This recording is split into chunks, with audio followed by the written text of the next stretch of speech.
Marley was the most revolutionary music star the world has ever seen. He was a political figure. He was a religious figure.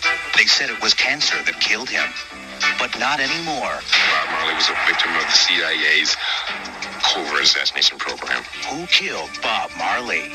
I believe the CIA was using the Jamaican Labour Party as its instrument in the entire campaign against the government. While local politicians benefited from outside assistance, Bob Marley condemned them in his songs.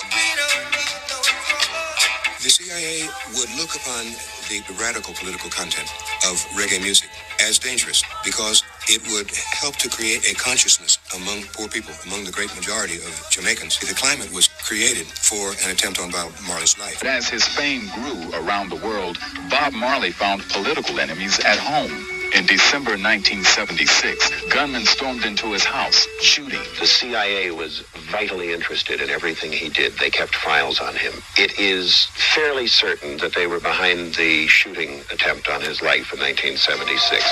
Bob Marley was in actuality a target of the Central Intelligence Agency because Bob Marley was at the forefront of a very broad-based social movement. Bob Marley's music was about life and death. It was about politics. It was about spirituality. It was about overthrowing the pernicious system. So naturally, they wanted him dead. It happened while he was on tour in France during a pickup game of soccer. A player stepped on Bob Marley's toe.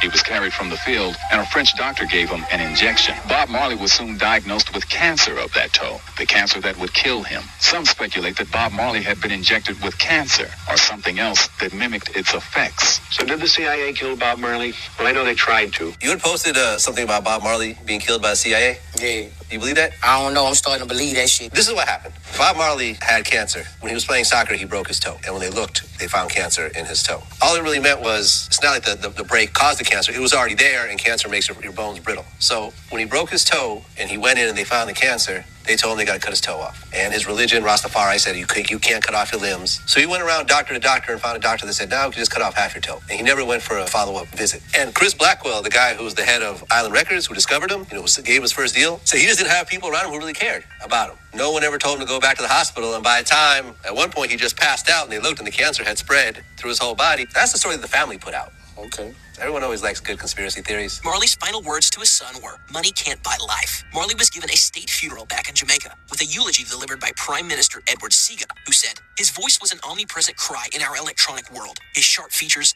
majestic looks, and prancing style a vivid etching on the landscape of our minds. Bob Marley was never seen. He was an experience which left an indelible imprint with each encounter. Such a man cannot be erased from the mind. He is a part of the collective consciousness of the nation."